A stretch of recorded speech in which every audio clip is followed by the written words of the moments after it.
पैसा हे सर्वस्व नाही असं म्हटलं जातं, पण असं विधान कधी करा जेव्हा स्वतःकडे पुरेसे पैसे आहेत तेव्हाच करा. अदरवाईज असा मूर्खपणा करू नका. कारण का पैशाचं सोंग आणता येत नाही.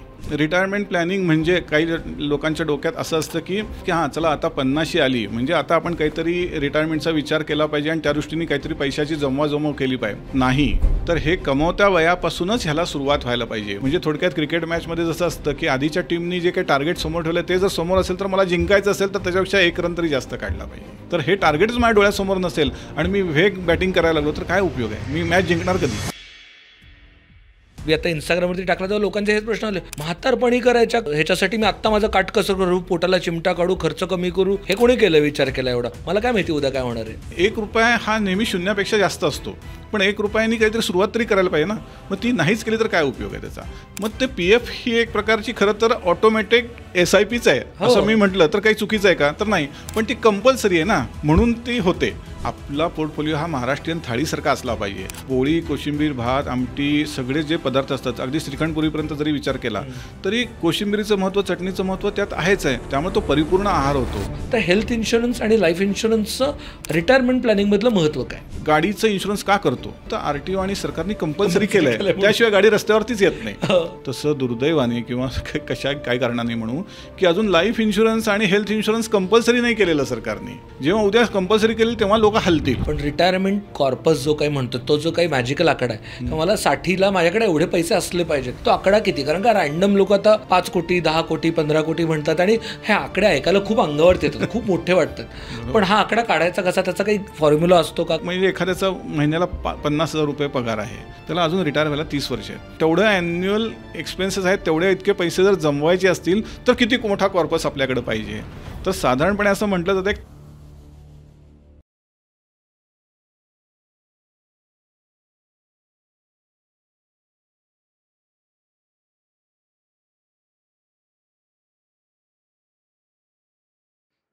हाय, हॅलो, नमस्कार. मी शार्दुल कदम आणि तुमच्या सगळ्यांचं मनापासून खूप खूप स्वागत आहे धनदौलतच्या या नव्या खास एपिसोडमध्ये. आणि मला प्रचंड आनंद होतोय. मी गेली कित्येक वर्ष ज्या विषयावरती खूप ऐकत आलो आहे आईवडिलांकडनं, आजूबाजूच्या काका-काकूंकडनं, त्या विषयाबद्दल आज मला बोलायची संधी मिळते, म्हणजे अर्थात गप्पा मारायची संधी मिळते. आणि माझे वडील LICमध्ये डेव्हलपमेंट ऑफिसर होते, त्यामुळे मी रोज कोणत्या ना कोणत्या व्यक्तीच्या फायनान्शियल प्लॅनिंगबद्दल, रिटायरमेंट प्लॅनिंगबद्दल रोज काहीतरी ऐकायचो. नवीन नवीन आकडे कानावरती पडायचे आणि कळायचं नाही की काय होतंय आणि लोकांचा एवढा हेजिटन्स का आहे? हे तर एवढं तुमच्या चांगल्याच आहे, तरी का ऐकत नाहीत लोकं? काय प्रॉब्लेम आहे? आणि ह्या सगळ्या मुद्द्यांवरती खरं तर आज डिस्कस करणार होतो आपण. रिटायरमेंट प्लॅनिंग म्हणजे काय? रिटायरमेंट प्लॅनिंग म्हणजे म्हातारपणात लागणारे पैसेच का? आणि मग कशाला गरज आहे याची? आत्ताचं बघायचं, उद्याचं काय गरज आहे? एवढ्या सगळ्या गोष्टी करणं खरंच गरजेचं आहे का? आणि इथं उद्याची मला माहिती नाही काय होणार आहे, 30 वर्षानंतरचा का विचार करायचा? या सगळ्या गोष्टींवरती गप्पा मारायला आपल्यासोबत आहेत मुकुंद लेले सर. सर, तुमचं खूप खूप स्वागत आहे. नमस्कार, धन्यवाद. अर्थात तुम्ही सरांचे खूप सारे लेख वाचले असेल. सर सकाळ मनीचे संपादक आहेत, गेली 30 वर्ष झालं या क्षेत्रात काम करतायत आणि सरांना इतका गाढा अनुभव आहे या विषयाबद्दल, कारण का ते सकाळ मनीच्या माध्यमातून, सकाळच्या माध्यमातून बऱ्याचशा लोकांशी बोलत असतात, बऱ्याचशा लोकांशी संवाद साधत असतात त्यांच्या फायनान्शियल प्लॅनिंगबद्दल. सो त्यामुळे त्यांना खूप मोठा मॅक्रो पर्स्पेक्टिव्ह आहे. त्या मॅक्रो पर्स्पेक्टिव्हमधनं लोकांच्या होणाऱ्या चुका, लोकांच्या होणाऱ्या नजरअंदाज, ह्या सगळ्या गोष्टींवरती आय एम शुअर की सर आपल्याला मार्गदर्शन करणार आहेत. सर, आम्ही खूप खूप खुश आहे की कारण का आय एम ग्लॅड की एवढा होलिस्टिक पर्स्पेक्टिव्ह देणारा व्यक्ती आज आमच्यासोबत आहे. ॲक्च्युली मला सुद्धा खूप आनंद आहे, कारण का तर हा खूप महत्त्वाचा आणि खूप जिव्हाळ्याचा आणि अनेकांच्या जवळचा विषय आज तुम्ही हाताळताय, त्यामुळे अशा ठिकाणी मला यायला खरंच आनंद आहे. क्या बात आहे. येस सर, सगळ्यात पहिल्यांदा मला ह्या कॉन्सेप्टबद्दल ना खूप तऱ्हेतऱ्हेच्या गोष्टी ऐकायला मिळतात. सो मुळात फायनान्शियल प्लॅनिंगमध्ये मुळात रिटायरमेंट प्लॅनिंग म्हणजे काय? कारण काय त्याचा अर्थच कळत नाही आम्हाला, तर गाडं पुढं कसं जाणार? कारण मी आपला एपिसोड चालू व्हायच्या आधी एक Instagramवरती, आमच्या YouTube कम्युनिटीवरती आणि Instagram कम्युनिटीवरती पोल घेतला. तर लिटरली 32% लोकं म्हणाले रिटायरमेंट प्लॅनिंग म्हणजे काय असतं हेच माहिती नाही आम्हाला. कसं प्लॅन करतात आयडियाच नाही. 66% लोकांनी अजून सुरूच केलेलं नाहीये. आता ह्याच्यावरूनच आपल्याला या विषयाचं गांभीर्य लक्षात आलं असेल. तर खूपच हे प्रश्न अगदी जेन्युइन आहेत आणि मला असं वाटतं की आपल्याकडे एकूणच समाजामध्ये आर्थिक साक्षरता हा खूप एक महत्त्वाचा विषय आहे आणि तो बऱ्याच वेळा दुर्लक्षित पण आहे. आजकाल सोशल मीडियामुळे किमान बऱ्याच गोष्टी लोकांपर्यंत पोहोचत आहेत, पण त्या योग्य पद्धतीने पोहोचत आहेत की नाही ह्याच्याबद्दल आपल्याला खात्री नसते. त्यामुळं मग काय होतं की कशावर विश्वास ठेवायचा, काय करायचं, हे सगळं समजून घेण्याच्या आधी मला असं वाटतं की रिटायरमेंट प्लॅनिंग म्हणजे काय आणि रिटायरमेंट प्लॅनिंगची संकल्पना काय असते हे आधी समजून घ्यायला पाहिजे. बऱ्याच वेळा रिटायरमेंट प्लॅनिंगच्या बरोबर आधी बऱ्याच जणांनी ऐकलेलं असतं ते फायनान्शियल प्लॅनिंग. तर मी सांगतो की ह्या दोन्ही एकमेकांशी संलग्नच गोष्टी आहेत. म्हणजे जर फायनान्शियल प्लॅनिंग हा त्याचा जर पाया असेल तर त्या पायावरती रिटायरमेंट प्लॅनिंग उभं राहू शकतं. तर त्यामुळं जसं आता वारी आणि हे सगळं सुरू आहे, तर त्याच्यामध्ये ज्ञानदेवे रचिला पाया तुका झालासे कळस असं म्हणतात. तसं फायनान्शियल प्लॅनिंग जर आधी व्यवस्थित केलेलं असेल, तो पाया भक्कम असेल, तर त्याच्यावर कळस चढवणं सोपं जाऊ शकतं. पण हा कळस चढवायचा कसा आणि तो कशा पद्धतीने हे समजण्यासाठी मला असं वाटतं आधी मूलभूत संकल्पना समजणं रिटायरमेंट प्लॅनिंगची खूप महत्त्वाची आहे. त्याला कारण असं आहे की आपल्या देशामध्ये सोशल सिक्युरिटी अशी वेगळी नाही आहे. आता एकेकाळी सरकारी नोकरदारांना पगारदारांना पेन्शन असायचं, पण आता नव्या कन्सेप्टमध्ये तेही नाही आहे जमान्यामध्ये. ज्या पद्धतीच्या पेन्शन स्कीम सरकार असतात त्या फार मोठ्या नसतात की ज्याच्यावरून आपली लाईफस्टाईल पुढे रिटायरमेंटनंतर आपण अगदी सुखात जगू. तर त्यासाठी आपल्याला स्वतःलाच प्लॅनिंग करणं गरजेचं आहे. थोडक्यात तूच तुझ्या जीवनाचा शिल्पकार आहे ही कन्सेप्ट पहिल्यांदा डोक्यात अगदी ठामपणे ठेवली पाहिजे आणि त्यानंतर प्लॅनिंग काय आहे आणि हे कधी सुरुवात केली पाहिजे ह्या सगळ्या गोष्टी समजून घेतल्या पाहिजे. बऱ्याच वेळा माझ्या पाण्यात असं येतं की रिटायरमेंट प्लॅनिंग म्हणजे काही लोकांच्या डोक्यात असं असतं की रिटायरमेंट नंतर जे काही पैसे मिळतात आपल्याला, समजा एखादा पगारदार असेल तर त्याला काही PFचे ग्रॅच्युटीचे पैसे मिळतात आणि मग त्याचं ते कुठे इन्व्हेस्ट करायचे आणि त्यातून आपल्याला कसे रिटर्न चांगले मिळते एवढ्यापुरता मर्यादित अर्थ ते घेतात. पण प्रत्यक्षात तो अर्थ तसा नाही हे लक्षात घ्यायला पाहिजे. रिटायरमेंट प्लॅनिंग ही एक वेगळी संकल्पना आहे जी फायनान्शियल प्लॅनिंगशी जोडली गेलेली आहे असं मी थोडंसं म्हणू शकेन, जरी त्या दोन पद्धतीने एक्सप्लेन केल्या जात असल्यास एकूण या फील्डमध्ये. तर बऱ्याच वेळा असं दिसतं मला की वयाच्या 50 नंतर फायनान्शियल प्लॅनिंगच्या नंतरचा जो हा रिटायरमेंट प्लॅनिंगचा कन्सेप्ट आहे तो आपल्या डोक्यात यायला सुरुवात होते काही लोकांच्या. तर ते म्हणतात की हां चला आता 50 आली म्हणजे आता आपण काहीतरी रिटायरमेंटचा विचार केला पाहिजे आणि त्या दृष्टीने काहीतरी पैशाची जमवाजमव केली पाहिजे. नाही, तर हे कमवत्या वयापासूनच ह्याला सुरुवात व्हायला पाहिजे. मग ते तुमचं कमवतं वय एखाद्याचं 20 असू शकतं, 25 असू शकतं किंवा अगदी फार उच्च शिक्षण घेऊन पुढं गेलात तर 30 पण असू शकतं. पण साधारणपणे आपण 25 एक ढोबळमानाने धरू शकतो. तर ह्या 25व्या वयापासूनच रिटायरमेंट प्लॅनिंगचा विचार केला गेला पाहिजे. म्हणजे तेव्हापासूनच अशा पद्धतीची बचत आणि गुंतवणूक करत गेली पाहिजे की जी आपल्याला पुढं रिटायरमेंटच्या वेळेस ती मोठ्या कॉर्पसच्या रूपात उपलब्ध होऊ शकेल. त्यामुळं ही पहिल्यांदा डोक्यातनं काढून टाकलं पाहिजे की ह्याची सुरुवात फार 50 नंतर करायची असते. तर ती सुरुवात जेवढ्या लवकर करता येईल तेवढं चांगलं. कारण आता दुसरी एक भाग असा झालेला आहे की एकूण बदलत्या जीवनशैलीमध्ये लोकांना कामामध्ये स्ट्रेस असतात, ताणतणाव असतात आणि मग ह्या ताणतणावाखाली 60पर्यंत रिटायरमेंटचं एज आता ही कल्पना कालबाह्य झाल्यासारखी झालेली आहे. तर ती 58 नाही, 55 नाही, तर काही जण आता 50 किंवा 45चाही विचार करतायत IT सारख्या फील्डमधली लोक. तर ही आम्ही चाकोरीबद्ध नोकरीतनं बाहेर होऊ आणि मग काहीतरी कन्सल्टंट किंवा फ्रीलान्ससारखं आम्ही काही काम करू की जेणेकरून आम्हाला ते थोडंसं पूरक राहील. पण मग हे रिटायरमेंट जर लवकर घ्यायची असेल तर त्यासाठी ह्या रिटायरमेंट प्लॅनिंगमध्ये कन्सेप्ट आहे फायर नावाची. हा शॉर्ट फॉर्म आहे फायनान्शियल इंडिपेंडंट रिटायर अर्ली. म्हणजेच ह्याचा एक क्रक्स सगळ्यात महत्त्वाचा भाग म्हणजे फायनान्शियल इंडिपेंडन्स, आर्थिक स्वातंत्र्य मिळणं हा सगळ्यात महत्त्वाचा भाग आहे. कारण कुणालाच असं वाटत नाही की मी रिटायरनंतर माझा पगार थांबेल, माझं उत्पन्न थांबेल, त्यानंतर मी माझ्या मुलाबाळांवरती अवलंबून राहीन असं कुणालाच वाटत नाही. आपल्याला वाटतं की आपल्याला स्वाभिमानाने जगता आलं पाहिजे, तर त्यासाठी मी त्याची तरतूद मीच का नाही करायची. तर ही त्यामागची मूळ संकल्पना आहे असं मला वाटतं. फायरचा अर्थ हा नाही की फायनान्शियली रिटायर अर्लीचा अर्थ 60 सारखं खुर्चीवर पाय टाकून बसायचं हे नाही करायचं. अजिबात नाही. फक्त फायनान्शियली इंडिपेंडंट तुम्हाला आवडीचं करा. हा, नाहीतर मग अदरवाईज काय होईल माहिती का, तुम्ही त्या चाकोरीबद्ध आयुष्यात जगत राहाल आणि मग तुमचं स्वतःचं आयुष्य जगणं बाजूला राहील. त्यामुळं काहीतरी गोष्ट अशी पाहिजे की मला 50 नंतर एक मला असा कम्फर्ट आला पाहिजे की येस मी एवढे पैसे जमवू शकतो आणि त्या लाईफस्टाईलमध्ये मी माझी लाईफस्टाईल पुढं मेंटेन करू शकतो.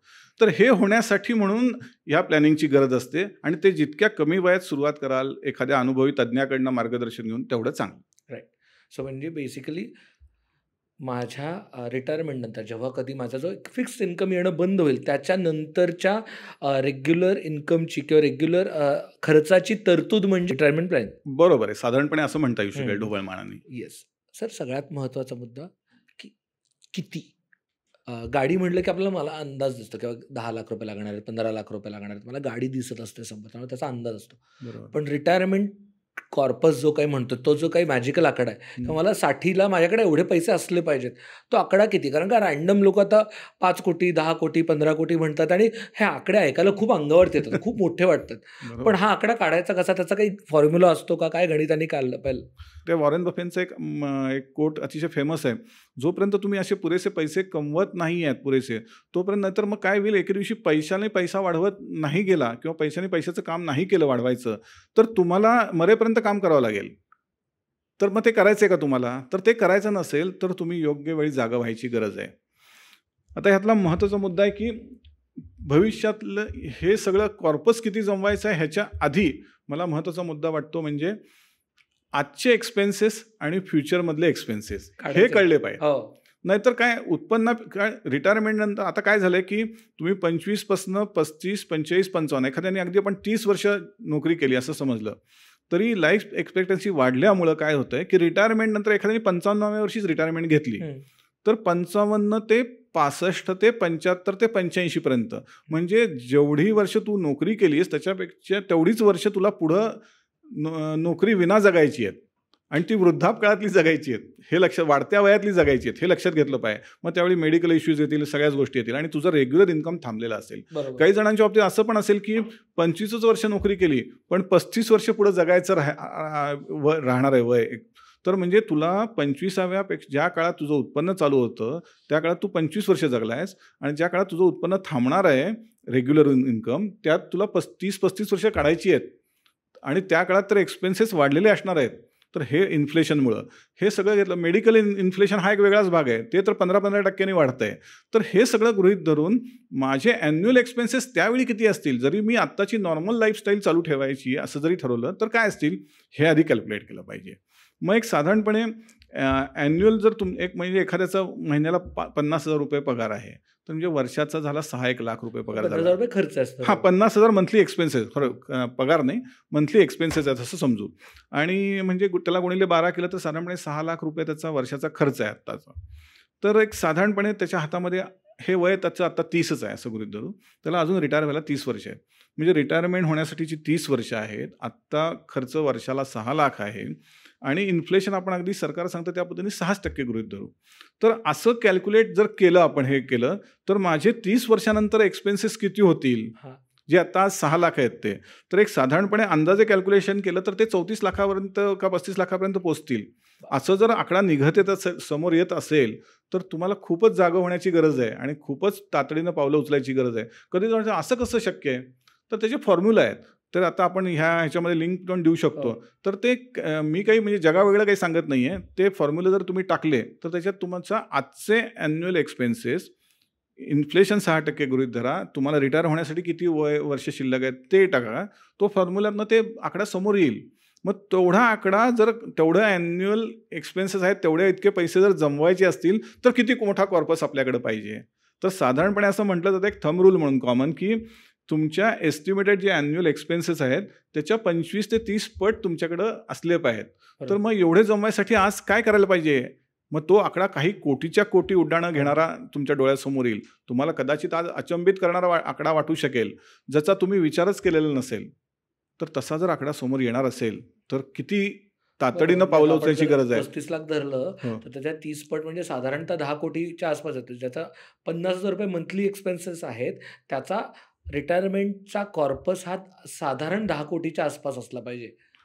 तर मग हे जर सांगितलं आणि त्याला जर रँडमली विचारलं तर तो असं सांगू शकतो रिटायरमेंटच्या वेळेस किती पाहिजे पैसे 3 कोटी वगैरे. मग ते कशासाठी आधारे सांगतो. नाही मी असं वाटलं 3 कोटी आकडा बरा वाटतो ना आत्ता असा ऐकायला की रिटायरमेंटला मला 3 कोटी मिळणार आहेत. पण खरंच 3 कोटीमध्ये तुझं पुढचं लाईफ भागणार आहे का. सगळं खर्च वगैरे सगळं भागणार आहेत का तुझे.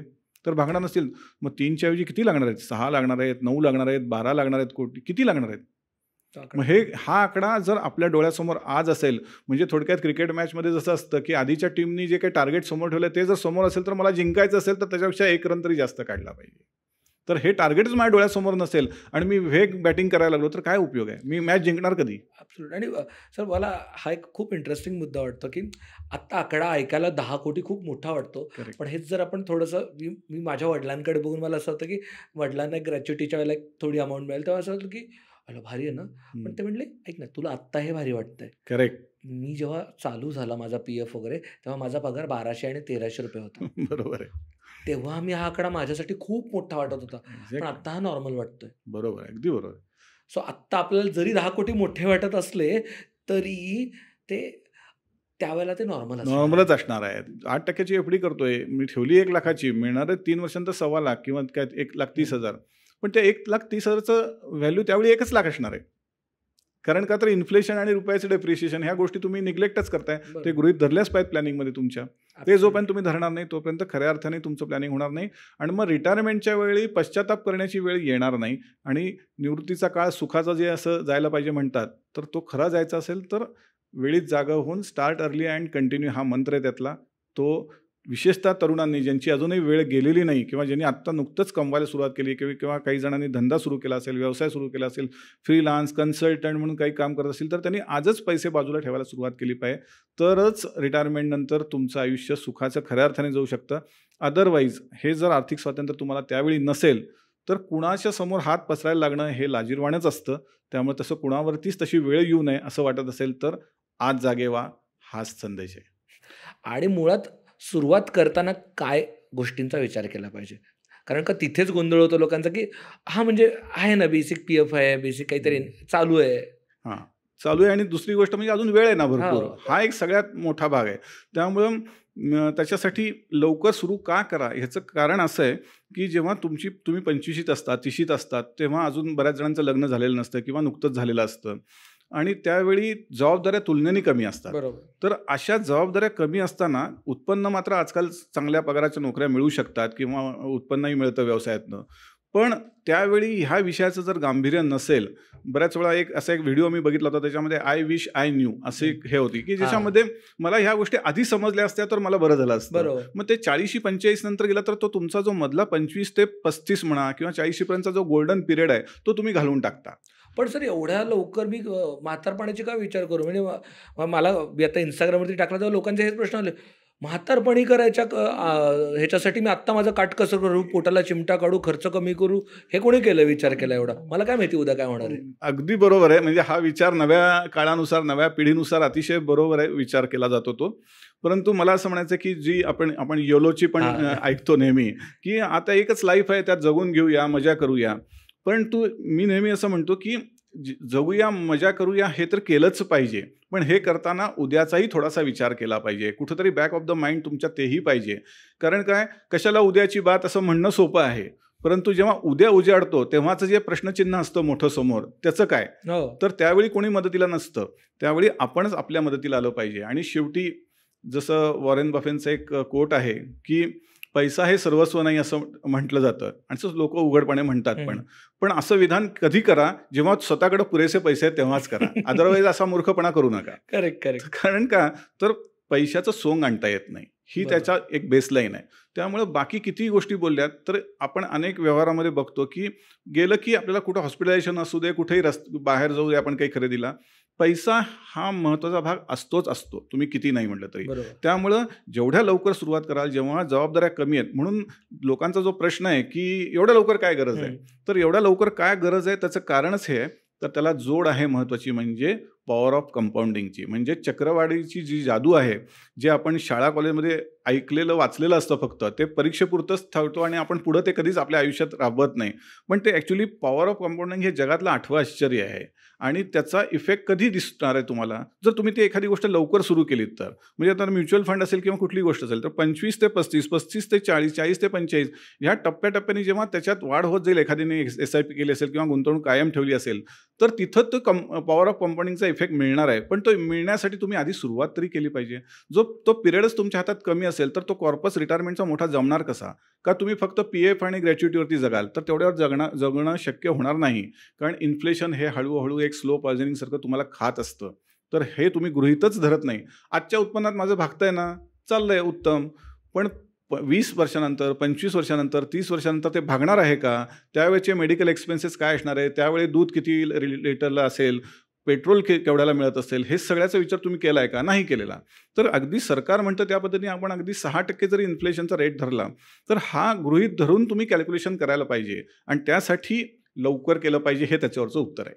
सर, तुम्ही पॉवर ऑफ कंपाऊंडिंग म्हणालात आता, पण असं होतं ना की आत्ता तर कुठे 20-25 हजार रुपये पगार मिळायला चालू झाला आहे, त्याच्यात माझे खर्च आहेत. आपण ऑलरेडी कॉलेजमध्ये असताना आपल्याकडे आपला इन्कम नसतो, आपण आईवडिलांचे पैसे वापरत असतो. आत्ता कुठेतरी इन्कम स्वतःचा यायला लागलाय, तर मग मी आत्ता नाही मजा केली तर काय करायचं? म्हणजे आत्ता का पोटाला चिमटा काढू, हा एक प्रश्न. आणि थोडे आत्ता नाही, ठीक आहे, आता 25,000 रुपये पगार आहे, आता ₹1 पण शक्य नाही आहे. माझं जेव्हा 50,000 होईल ना तेव्हा मी चालू करेन. एक्झॅक्टली, मग बरोबर. हा अगदी खूप महत्त्वाचा मुद्दा उचललेला आहे. कारण का तर लोकांचा अशा गोष्टींमध्ये डिले करण्याचं जे कारण आहे ना, त्यासाठी ही कारणं खूप वेगळ्या प्रकारची समोर येतात. म्हणजे आता हे तर आता तू सांगितलंस ते 25चं 30 सांगितलंस. मी तर म्हणतो की अगदी छोटी पण कारणं सांगितली जातात. नाही, जरा ह्या महिन्यात ना एक लग्न आहे ना, त्यामुळं ह्या महिन्यात जमणार नाही, आपण पुढच्या महिन्यापासून सुरू आहे का, आपण 3 महिन्यानंतर सुरू करायचं का, असं खूप जण विचारतात. तो उद्या कधी उजाडत नाही. त्यामुळं लवकर का करायचं, तर त्याची कारणं आहेत की जेव्हा तुम्ही त्याचं कॅल्क्युलेशन कराल तेव्हा तुमच्या लक्षात येईल. मी आता तोंडी फार त्यात कॉम्प्लिकेटेड ह्याच्यात जाणार नाही, त्याची कॅल्क्युलेटर्स अवेलेबल आहेत, त्यात आपण बघू शकतो. होतं असं की साधारणपणे की नव्या पिढीमध्ये असं दिसतं की आता नोकरी लागलेली 25, 26, 27 वय आहे, आत्ताच काय 25,000 30,000 पगार आहे, अगदी सामान्य ह्याच्यातनं अगदी आपण विचार केला तरी. मग माझे रोज एक्सपेन्सेस आहेत, मग ते एक्सपेन्सेस असे तर नसतील ना की आलेले पैसे सगळेच संपले. तर असं जर होत असेल तर कुठेतरी गडबड आहे. मग त्यासाठी आपण आपलं बजेट, जे आपण एरवी देशाच्या बजेटबद्दल खूप चर्चा करतो, तर आपलं स्वतःचं बजेट कुठंतरी कोलमडतंय का, तर ह्याचा विचार केला पाहिजे. त्यामुळं कितीही पैसे मिळाले तरी माणसाला नॉर्मली कमीच असतात. असं कोणी मला जगात दाखवा की ज्याला पगार आता जो मिळतो तो मी खूप अगदी आनंदी समाधानी, मला एवढेच हवे होते, बरोबर तेवढेच मिळतात, असा दुर्मिळच असेल माणूस ॲक्च्युली.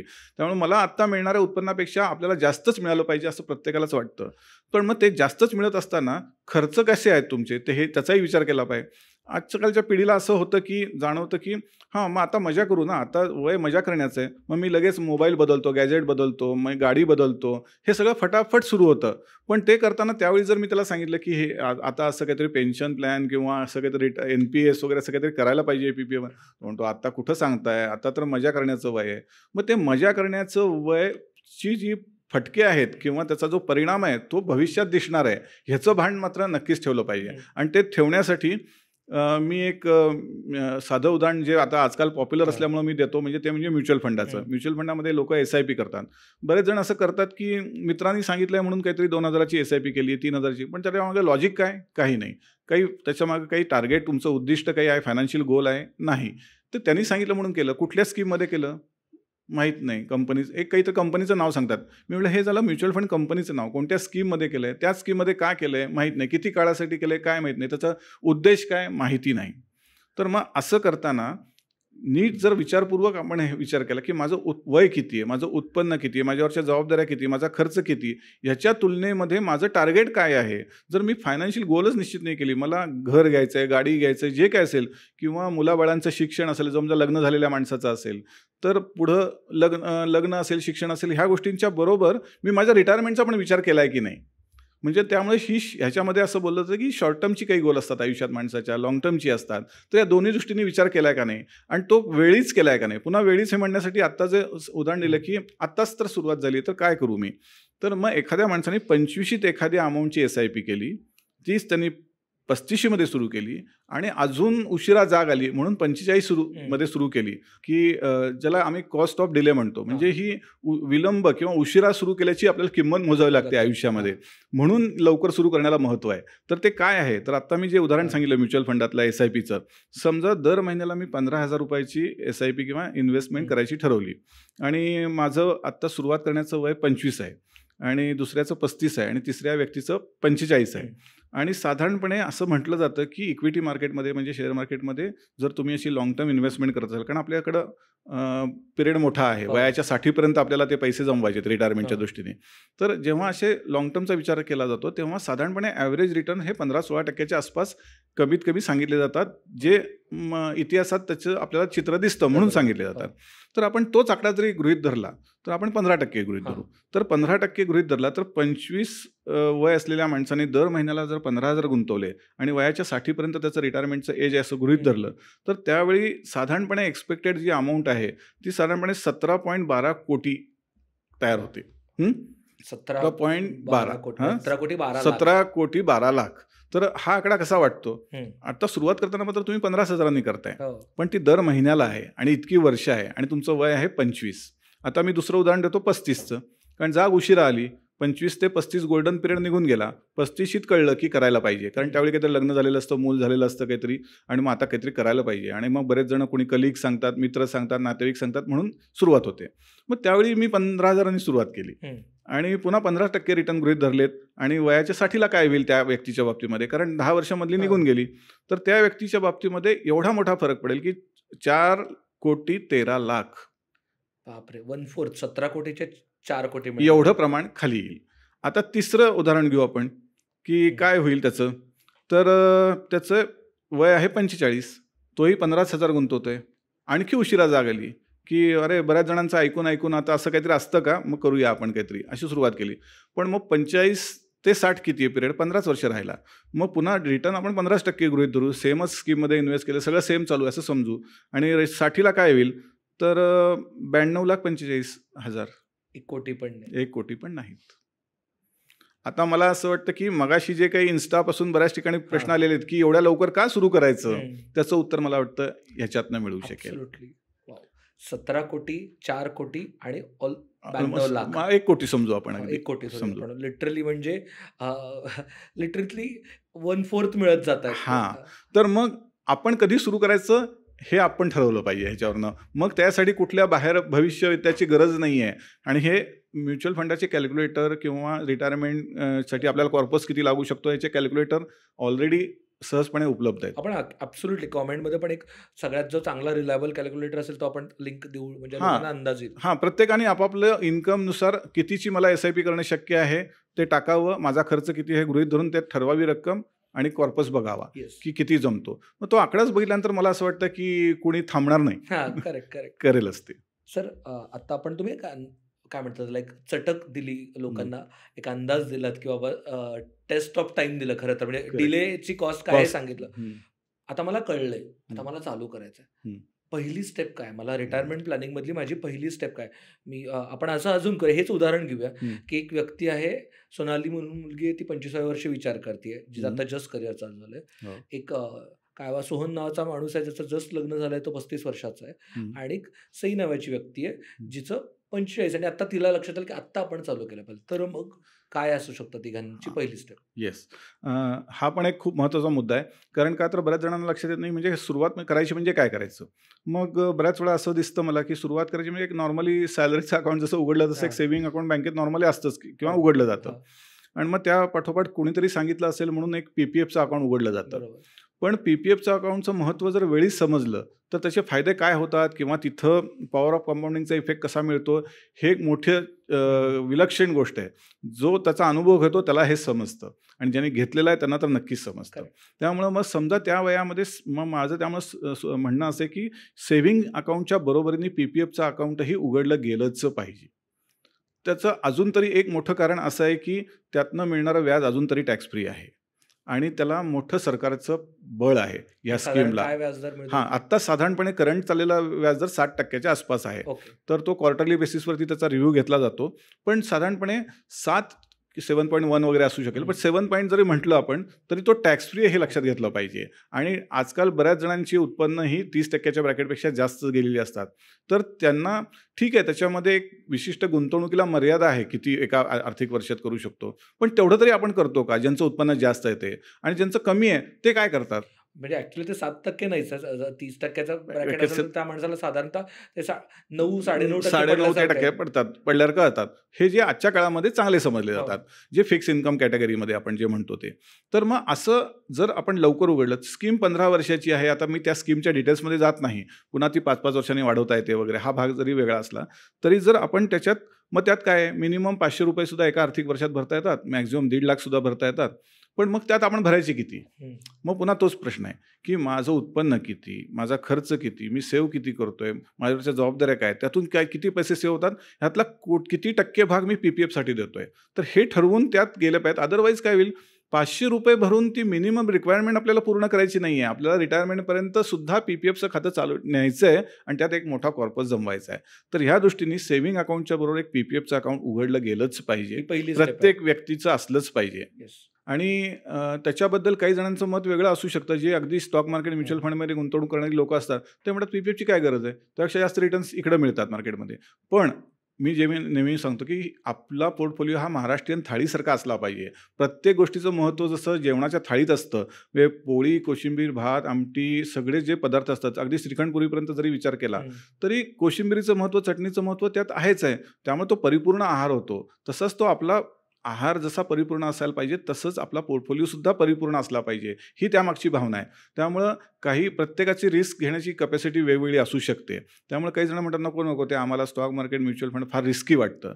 तर मग आपल्या कॉर्पसमध्ये PPF पण एक भाग असला पाहिजे. जरी त्याच्याबद्दल कुणाचं काही मत असलं, तरी असं म्हणतो का आपण, मी चटणी कोशिंबीर खाणारच नाही, फार छोटी क्षुल्लक गोष्ट असते, तर नाही. तर तीही आपल्या तब्येतीला आवश्यक आहे.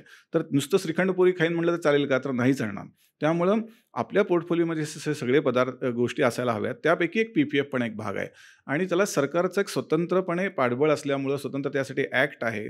त्याला कशावरही जप्ती वगैरे येत नाही त्या पैशावरती. त्यामुळे एक PPFचा कॉर्पस हळूहळू हा रिटायरमेंटचा कॉर्पस म्हणून सुद्धा आपण त्याकडे बघितलं पाहिजे. अर्थात त्यात पार्शल विड्रॉलची सोय असते, त्या गोष्टीत मी आता पडत नाही. परंतु आपण त्याच्याकडे डेडिकेटेड लाँग टर्मची इन्व्हेस्टमेंट, कारण नेहमी लाँग टर्ममध्येच वेल्थ क्रिएट होते, असा अनुभव आहे अनेकांचा. कारण आपण रिटायरमेंटचं प्लॅनिंग करतो म्हणजे काय, तर आपल्याला रिटायरमेंट नंतर तो कॉर्पस मोठा मिळाला पाहिजे आणि त्याच्यातनं आपलं पुढचं लाईफ व्यवस्थित आपण जगू शकलो पाहिजे. तर असं असेल तर त्याच्यामागची भावना ही आंब्याचं झाड लावल्यासारखी असली पाहिजे. आंब्याचं झाड लावतोय, फळ 10 वर्षांनंतर येणार आहे, चांगलं आंब्याचं झाड असेल तर. मग आपण 10 वर्ष थांबतो की नाही, का 3-4 वर्षानंतर चला तोडून टाकू, काही दिसत नाहीत आंबे, असं म्हणतो का, तर नाही म्हणत. तर ते जे खत पाणी घालण्याची जी गोष्ट आहे, ती म्हणजे आपण टप्प्याटप्प्याने इन्व्हेस्टमेंट करतोय असं अकाउंट उघडून. पण मग फळं जेव्हा दिसायला लागतात, तेव्हा त्याचं महत्त्व पडतं. म्हणजे मला माझे अनेक परिचित असे आहेत, की ज्यांना मी ह्या गोष्टी पूर्वी सांगितलेल्या आहेत. तर त्यावेळी त्यांचं वय असं 20-25. माझं तर माझ्या वडिलांनी कॉलेजमध्ये असताना, शाळेत असताना अकाउंट उघडलेलं आहे. मायनर असताना उघडता येतं अकाउंट. तर मग त्यांनी मला माझ्या कमवत्या वयापर्यंत ते अकाउंट, त्यात त्यांना जेवढे जमले तेवढे त्यांनी घातले पैसे. आणि नंतर मग जेव्हा मी कमवायला लागलो, तेव्हा त्यांनी सांगितलं, की आता हे पासबुक तुझ्याकडं, आता ह्याच्यापुढे तू तुझ्या कपॅसिटीनुसार पैसे गुंतवायचे. म्हणजे थोडक्यात मला 10 रन त्यांनी काढून दिलेत, आता तू बॅटिंग कर पुढं. मग तर सेंचुरी मार, नाही तर डबल सेंचुरी मार, पण शून्यापासून सुरुवात तुला करायची वेळ मी आणू दिलेली नाही आहे. तर असं जर भान प्रत्येकाने जर मध्ये ठेवलं स्वतःमध्ये, तर PPF सुद्धा आपल्या पोर्टफोलिओचा भाग असला पाहिजे. त्याच्या जोडीनं आता हळूहळू व्याजदराचा ट्रेंड खाली येण्याचा सुरू झालेला आहे. आता अलीकडं RBIने रेपो रेटही कमी केला. तर थोडक्यात काय, तर डबल डिजिटमधले एकेकाळी असणारे इंटरेस्ट रेट आता कधीच ते सिंगल डिजिटमध्ये आलेले आहेत. एकेकाळी आपल्या वडिलांच्या बाबतीत वगैरे 12%, 14% लोकांनी ऐकले असतील. पण आता ते अनेक वर्ष 9, 8, 7, 6 असाच तो ट्रेंड आहे. तर व्याजावर जगण्याचे दिवस संपलेले आहेत. ही पहिल्यांदी रिटायरमेंटच्या बाबतीमध्ये एक गोष्ट लक्षात ठेवली पाहिजे, तरुण पिढीने सुद्धा आणि आता जे रिटायर होत आलेत त्यांनी सुद्धा. कारण का, तर एक पारंपरिक कुठंतरी डोक्यामध्ये असतं, की ते पैसे जमले की एक FD करायची आणि त्या व्याजावरती आपण जगूया. तर आता जे व्याजदर चालू आहेत आणि त्याच्यामध्ये जर रुपयाचं अवमूल्यन होणारं आणि प्लस इन्फ्लेशन, ह्या गोष्टी जर गृहीत धरल्या, तर आपल्याला निगेटिव्ह रिटर्न्स येत आहेत असं दिसेल. फक्त मानसिक समाधान काय, मी 8% FD ठेवली आहे, कुठेतरी सिनियर सिटीजनचा 0.5%, 0.5% एक्स्ट्रा मिळाला.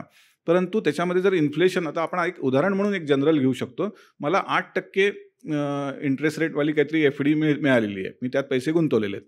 आणि दुसऱ्या बाजूला इन्फ्लेशन जरी सरकार 6% सांगत असलं, तरी प्रत्यक्ष खाद्यपदार्थांचं किंवा वस्तू आपण विकायला घेतो तेव्हा ते 10% असू शकतं. तर मग जेव्हा ते 10% असतं, तेव्हा आपण आपल्या खिशातनं प्रत्येक गोष्टीमध्ये 10% इन्फ्लेशन आपल्याला खात असतं, हळूहळू खिशातनं पैसे जात असतात. आपल्याला त्याचं भान नसतं, पण ते जात असतात. मग ते पेट्रोल असेल, किराणा माल असेल, काही असू शकेल, दूध दुभतं असेल. तर मग आपण काय कमवतोय, रिअल रेट ऑफ रिटर्न आपल्याला काय पडतोय, तर मग 10% इन्फ्लेशन खातंय, मी मिळवतोय 8%, म्हणजे -2% रिटर्न मिळवतोय, पण मी खुश आहे. कारण का, तर माझ्या 1 लाखाच्या एफडीचे 3 वर्षानंतर 1.25 लाख होत आहेत. आकडा मोठा होतोय, पण त्या 1.25 लाखाला 3 वर्षानंतर व्हॅल्यू किती असणार आहे? सेम कन्सेप्ट रिटायरमेंटच्या वेळी. आज माझा पगार इतका आहे, माझं आत्ताच्या एवढ्या पगारातल्या एवढ्या ह्याच्यात माझं घर चालतं किंवा मी EMI भरतो, सगळं व्यवस्थित सुरू आहे. पण हेच 10 वर्षानंतर, 15 वर्षानंतर किंवा मी रिटायर होईन त्यावेळी 30 वर्षानंतर असणार आहे का? मग ह्यात मी इन्फ्लेशन गृहीत धरलंय का? तर नसेल, किंवा रुपयाचं अवमूल्यन गृहीत धरलंय का? नसेल, तर माझं त्यावेळेचं कॅल्क्युलेशन पूर्णपणे चुकू शकतं. मग त्यामुळं ही गोष्ट पाहिजे. मग जेव्हा मी म्हणतो की इंटरेस्टवरती जगण्याचे दिवस संपले, तर मग कशावर जगायचे दिवस आहेत? हा पुढचा प्रश्न आहे. तर हा प्रश्न आता बऱ्याच ठिकाणी सगळ्यांना कळलेला आहे, तो म्हणजे इक्विटी मार्केट. मग शेअर मार्केट, मग डायरेक्ट शेअर मार्केटमध्ये जाणं शक्य आहे का प्रत्येकाला? नाही शक्य. तेवढा अभ्यास नाही, तेवढं हे नाही. आणि मार्केट हे बऱ्याच वेळा प्रत्येक वेळी फंडामेंटल किंवा टेक्निकल गोष्टींवरती चालतंच असं नाही, सेंटिमेंटवरती पण चालतं. रमता येतात. हां, मध्ये कोणी ना कोणीतरी घडतं, की जगात काहीतरी घडतं, नाही घडतं. मग त्याच्यासाठी सोपा मार्ग म्युच्युअल फंडाचा आपल्याकडे एस्टॅब्लिश आहेच व्यवस्थित. तो जगातही आहे, आपल्याकडेही आहे. आणि आजकाल काय म्युच्युअल फंड सही आहे, मुळे त्या कॅम्पेनमुळे सुद्धा घराघरात ते पोचलेलं आहे. त्यामुळं इक्विटी हा ॲसेट क्लास हा आपल्या रिटायरमेंटचा अविभाज्य भाग असणार आहे. मग मला आज असं वाटतं की माझा पगार 25,000 आहे. मग 25,000तले माझे खर्च आणि हे सगळ्या गोष्टी वजा केल्यानंतर जो एक फॉर्म्युला आपण डोळ्यासमोर ठेवतो, जो पारंपरिक पद्धतीने सांगितला जातो की उत्पन्न वजा माझी खर्च किती, मग काय राहतं ते माझं बचत आहे. मग त्या बचतीत करू, पण राहतच नाही. मग काय करायचं? मग राहतच नाही, तर मग हे सगळं PPF आणि हे SIP वगैरे सगळं काही अर्थच नाही त्या गोष्टीला. सगळं लांबच्याच गोष्टी आहेत ह्या. तसं केलं तर आयुष्यात कधीच होणार नाही. मग आजचा पगार 25 30 झाला, 50 झाला, 70 झाला, 1 लाख झाला, तरी सुद्धा जमणारच नाही तुम्हाला. कारण का, तर तुम्ही शिस्तच लावून घेतलेली नाही. मग जोपर्यंत तुम्ही तुमचा फॉर्म्युलाच बदलत नाहीये, मग तो फॉर्म्युला काय? तर मग ते नेहमी फायनान्शियल प्लॅनिंगमध्ये सांगितलं जातं, अनेक तज्ज्ञही बोलतात त्याच्याबद्दल, की उत्पन्न वजा पहिल्यांदी बचत आणि मग जे काही उरेल तो खर्च. म्हणजे जर मला 100 रुपये मिळत असतील आणि त्यातनं मी पहिल्यांदा 20 रुपये बाजूला करत असेल, तर मला 80 रुपये खर्च करण्याचा अधिकार आहे. तर हे जोपर्यंत मी शिस्तीने पाळणार नाही, तोपर्यंत काहीही होणार नाही यातल्या प्लॅनिंगमधलं.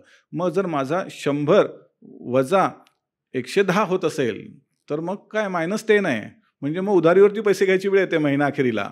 हे ज्यांच्या बाबतीत होत असेल त्यांनी वेळीच जागं व्हायला पाहिजे. मला सर याच्यात एक गोष्ट मला खूप, आता तुम्ही म्हणताना मला एक क्लिक झाली, की बरेचसे जे मोठ्या कॉर्पोरेट्समध्ये वगैरे जॉब करत असतात त्यांना एक सवय असते सांगताना, नाही इन हँड मला 40,000 पडतात, इन हँड मला 70,000 पडतात. म्हणजे काय? नाही अरे, ते PF वगैरे सगळं कट होऊन ना. करेक्ट. म्हणजे आपल्याला सवय आहे तशी खरं तर ऐकायची, की इन हँड. तसं ज्यांचे PF कट होत नाहीत किंवा ज्यांचं हे होत नाही, त्यांनी पण हा विचार केला पाहिजे, की हे 20% बाजूला काढून माझा पगारच इन हँड एवढाच आहे बाबा, काय 50,000 रुपये येत असतील, माझा इन हँड पगार 40,000च आहे, ते 10,000 देवाचे आहेत, बाजूला काढले पाहिजेत. अगदी बरोबर आहे. ही असा विचार केला तरच काहीतरी होणार आहे. त्यामुळे पुन्हा शेवटी तेच आहे, केल्याने होत आहे रे, पण आधी केलीची पाहिजे. तर ते नाहीच केलं तर काय होणार आहे? त्यामुळं मी म्हणतो की मला एवढे पैसे मिळत आहेत, परंतु मी सुरुवातच नाही केली. मग 1 रुपया हा नेहमी शून्यापेक्षा जास्त असतो, पण 1 रुपयानी काहीतरी सुरुवात तरी करायला पाहिजे ना. मग ती नाहीच केली तर काय उपयोग आहे त्याचा?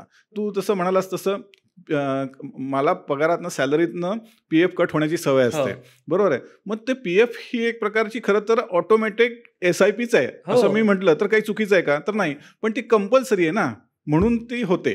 म्हणजे तेवढे पैसे बाजूला पडतात. त्याच्यावर विशिष्ट प्रमाणामध्ये सरकार जे व्याजदर जाहीर करतात त्यानुसार व्याज मिळतं. त्यावेळी तुम्ही असा विचार करता का, की हे कधी पैसे मिळणार आहेत मला, कधी मिळणार आहेत, असं सारखं विचारता का? नाही. PF म्हणजे प्रॉव्हिडंट फंड हा रिटायरमेंटलाच मिळतो, अशी एक आपल्या डोक्यात पहिल्यापासून आहे. अर्थात त्याच्यामध्ये मध्ये मिळण्याची सोय असते, काही अत्यावश्यक करण्यासाठी मिळतो, हा भाग वेगळा. परंतु मूळ त्याचा हेतू हा तुमची रिटायरमेंट नंतर एक काहीतरी तुम्हाला कॉर्पस मिळावा, कारण त्यावेळी तुमची सॅलरी थांबलेली असते. तर हा मिळणं हा हेतू आहे ना. मग त्यावेळी तुम्ही असं म्हणता का, की काय ते कापताय विनाकारण? कारण ते नियमानुसार आहे म्हणून ते कापलं जात आहे, आणि ते कापलं जात आहे त्या निमित्ताने तुमची बचत होते, तेवढे पैसे सेव्ह होत आहेत, तेवढे कुठेही असू दे 8% का असं नाही किंवा 8.25% ते इन्व्हेस्ट होऊन तुम्हाला तेवढे रिटर्न्स मिळत आहेत, बरोबर आहे. मग हीच कन्सेप्ट जर आपण स्वतःला स्वयंस्फूर्तीने, किंवा मी म्हणतो की जसं PPFचं भाषांतर PPFचं लॉंग फॉर्म हा पब्लिक प्रॉव्हिडंट फंड आहे, तर त्याला मी तशा पद्धतीने न बघता पॅरलल प्रॉव्हिडंट फंड म्हणतो. तर अशा पद्धतीने विचार करून बघा, जर कंपनी माझा 10% कट करत असेल, तो PF असेल आणि तो मला जर पुरेसा पडणार नसेल रिटायरमेंटच्या वेळी, तर मी म्हणून मगाशी जे उदाहरण दिलं की PPF का पाहिजे, तर तो पॅरलल प्रॉव्हिडंट फंड आहे. मग त्यात तुम्हाला 10% कापून ठेवायचे का नाही ठेवायचे. मिनिमम 500, एका फायनान्शियल इयरमध्ये मॅक्झिमम 1.5 लाख. मग तुम्हाला असं वाटलं की आता माझ्याकडे 5,000 एक्स्ट्रा आहेत, 5,000 भर, नंतर 50 आले 50 भर, 1.5 लाख भरलेस तर फारच उत्तम, ज्याच्याकडे जास्त पैसे आहेत तर शेवटी त्याचा कंपाऊंडिंगचा इफेक्ट मिळणारच आहे तिथं. व्याजावर व्याज 31 मार्चला व्याज जमा होतं PPFमध्ये, त्या व्याजावर पुन्हा नव्या कॉर्पसवरचं व्याज असं होत जाणार आहे. तर त्यामुळं PFच्या जोडीने PPF का पाहिजे. मग दुसरा भाग, मी नोकरदारच नाही आहे, मी पगारदारच नाही आहे, मी माझा स्वतंत्र बिझनेस आहे, मी व्यापारी आहे, मी फ्रीलान्सर आहे, मी कन्सल्टंट आहे, माझं कुठं काय कापलं जातं आहे. मग उलट तुमच्यावरती रिस्क जास्त आहे, कारण तुम्हाला किमान नोकरदार माणसाला, पगारदार माणसाला रिटायरमेंट नंतर एक काहीतरी फिक्स अमाऊंट PFमधनं मिळणार आहे. पण तुम्हाला काय मिळणार आहे जर तुम्ही काहीच केलं नाही वेगळं तर. मग तुम्ही तर हे नक्कीच केलं पाहिजे. मग तुम्हीही PPFचं अकाउंट उघडलंच पाहिजे. त्यामुळं किंवा तुम्ही SIP केलंच पाहिजे. उलट जास्त शिस्तबद्ध पद्धतीने किंवा जास्त अमाऊंटचं केलं पाहिजे. कारण का तर व्यवसायामध्ये चढ उतार होतात, इन्कम खालीवर होऊ शकतं. पण तर त्याच्याबद्दलच मला हा प्रश्न आहे, कारण माझे बरेचसे मित्र हे फ्रीलान्सर आहेत, कन्सल्टंट्स आहेत. मी बराच वेळ कन्सल्टंट होतो. तर काय होतं, इन्कम दर महिन्याला नाही येत. असा मध्येच 3 महिन्यानंतर एकदम बल्क येतो. तर मग आम्हाला ते सिस्टमॅटिकली करणं खूप अवघड जातं, की महिन्याच्या 1 तारखेला नसतात पैसे. मग आम्ही काही प्रोव्हिजन करू शकतो का, की जेणेकरून बाबा जसं येईल तसं करता येतात का? करता येतं. आता ह्याच्यामध्ये 2-3 गोष्टी आहेत. जर आपण PPFचा विचार केला, आता PPFचं मी उदाहरण याच्यासाठी देतोय की त्याच्यामध्ये फ्लेक्झिबिलिटी आहे. त्याच्यामध्ये फिक्स असा हप्ता नाही आहे. किमान म्युच्युअल फंडामध्ये तुम्ही SIP सांगितल्यानंतर तुम्हाला दर महिन्याला एक विशिष्ट रक्कम जाते. बरोबर. मग ती PPFच्या बाबतीत विचार केला तर तुम्ही 1 एप्रिल ते 31 मार्च या काळामध्ये पैसे कधीही भरू शकता. मग त्याला तुम्हाला बंधन नाही, ह्या वर्षी मी एप्रिलमध्ये भरीन, पुढच्या वर्षी मी ऑक्टोबरमध्ये भरीन, कधीतरी मी फेब्रुवारीत पण भरीन, चालणार आहे. मग ज्यांचं उत्पन्न अनिश्चित आहे किंवा त्याची फ्रिक्वेन्सी अनिश्चित आहे, त्यांनी त्यांच्या म्हणजे त्यांना जेव्हा जमतं आहे त्यावेळी पैसे काढून शक्य तेवढे PPFला भरता येतील. ऑप्शन्स खूप आहेत बाहेर. तर तो एखादा पेन्शन प्लॅन पण तुमच्याकडे असला पाहिजे. पेन्शन प्लॅन्स म्हणजे काय असतात? सांगतो. पेन्शन प्लॅन साधारणपणे 2 पद्धतीचे असतात. बऱ्याच वेळा इन्शुरन्स कंपनीकडनं हे पेन्शन प्लॅन आणले जातात. तर त्याच्यामध्ये काही फिक्स रिटर्न देणारे, मला आज मी आता एवढे पैसे गुंतवत चाललोय, साधारणपणे इतक्या टक्क्यांनी वाढ होईल आणि रिटायर झाल्यानंतर मला त्याचे उलटे रिटर्न्स मिळायला सुरुवात होईल आणि जो काही कॉर्पस असेल तो माझ्या नॉमिनीला परत मिळेल. दुसरे असतात ते युनिट लिंक्ड असतात, म्हणजे थोडक्यात ते मार्केटशी जोडलेले असतात आणि त्याच्यामध्ये वेगवेगळे फंड्स असतात. त्यामुळे आपल्याला फंड चूज करण्याचा पण ऑप्शन असतो. मग तुम्ही ॲग्रेसिव्ह करायचं का, बॅलन्स करायचं का, असे बरेच ऑप्शन्स असतात. ते स्विच पण करता येतात, बदलता पण येतात. तर मग युनिट लिंक पेन्शन प्लॅन घेतल्याचा फायदा असा होतो की तुम्हाला मार्केटशी जोडलेले रिटर्न्स मिळू शकतात. म्हणजे थोडे रिटर्न्स ट्रॅडिशनलपेक्षा जास्त मिळण्याचे चान्सेस असतात. त्याच्यामध्ये इन्शुरन्स बऱ्याच नसतो भाग. युनिट लिंक फक्त पेन्शन प्लॅन घेतला तर त्यात इन्शुरन्सचा भाग नसतो. युनिट लिंक इन्शुरन्स प्लॅन घेतले तर त्यात इन्शुरन्स असतं, पण युनिट लिंक पेन्शन प्लॅन घेतले तर त्यात महत्वाची गोष्ट रिटर्न्सला असते, इन्शुरन्सला नसते. फक्त त्या केसमध्ये मिळणारे रिटर्न्स हे बऱ्याचदा टॅक्सेबल होतात. पण आता आजकालच्या नवीन नियमानुसार जो काही कॉर्पस तुमचा जमतो मॅच्युरिटीला, त्यातला 60% भाग तुम्ही टॅक्स फ्री काढून घेऊ शकता. उरलेल्या 40%वरती तुम्ही ॲन्युइटी म्हणजेच पेन्शनसारखी रक्कम लाईफ लॉंग घेऊ शकता. असं पण ऑप्शन आजकाल निघालेले आहेत. ज्याला नाही घ्यायचे त्यांना तो पूर्ण 100% अमाऊंटवरती तो पेन्शन त्याला लाईफ लॉंग चालू राहते. आणि हे पेन्शनला सगळ्या इन्शुरन्स कंपन्यांचे आहेत, ऑलमोस्ट सगळ्यांचे असतात. मग आपण त्यात चूज करायचं की कोण चांगला परफॉर्म करतोय त्यांच्याकडनं ते आपण निवडणं हा पुढचा भाग आहे. परंतु असा पण एखादी गोष्ट पाहिजे.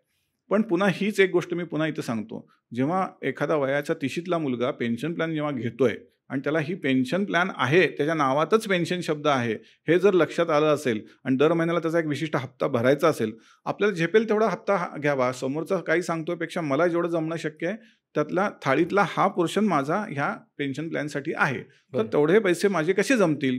तर मला इयरली प्लॅन, मी समजा प्रीमियम घेतला, ऑप्शन घेतला, तर समजा मी असं समजलं की मी 25,000 हप्ता मी ठरवला आहे दरवर्षी भरायचा आहे पेन्शन प्लॅनसाठी.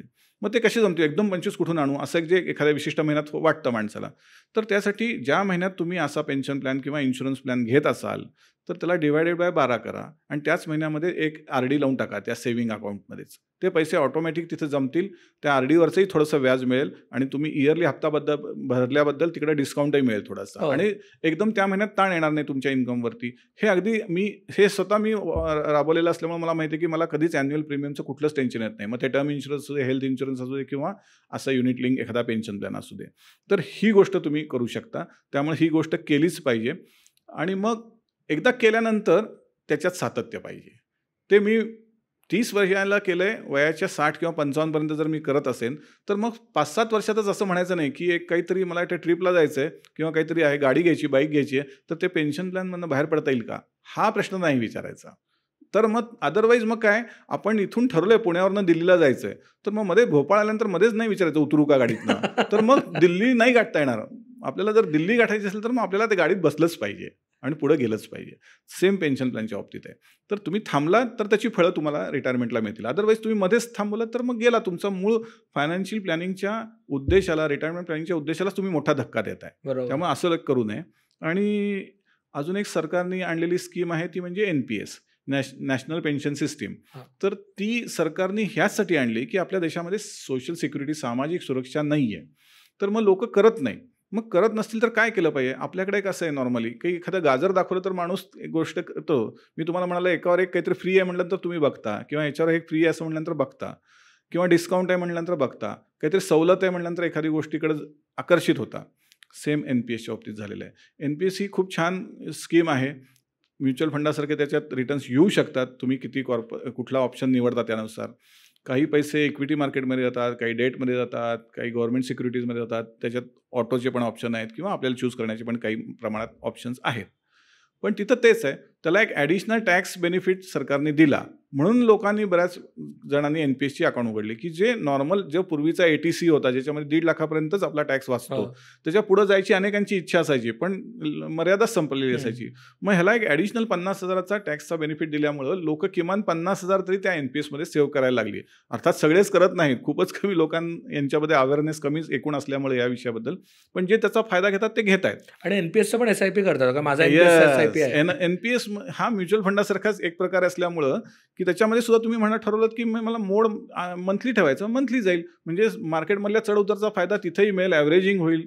त्यामुळे तुम्ही पुन्हा तेच ठरवायला पाहिजे की हे माझं 60पर्यंत नॅशनल पेन्शन सिस्टीममध्ये पुन्हा पेन्शन शब्द आहे, तर मग तो मध्ये मिळणार का आपल्याला 40ला नाही मिळणार, तर आपल्याला तेव्हा 60 नंतर मिळणारी गोष्ट आहे. तर त्याचा विचार त्याच दृष्टीने केला पाहिजे. आणि त्यात इन्व्हेस्टमेंटला मर्यादा नाही आहे. जरी टॅक्सचा बेनिफिट 50,000चा होता, आता नव्या रिजिममध्ये काही काही गोष्टींचे टॅक्स बेनिफिट गेलेले आहेत, परंतु जिथं आहेत बेनिफिट ते तरी आपण घेऊ शकतो. आणि नसले तरी एक रिटायरमेंट प्लॅनिंगचा एक भाग म्हणून NPS चालूच ठेवलं पाहिजे. उद्या मी न्यू रिजिममध्ये गेलो आणि PPFचा मला फायदा मिळत नाही म्हणून PPF वाईट आहे असं नाही.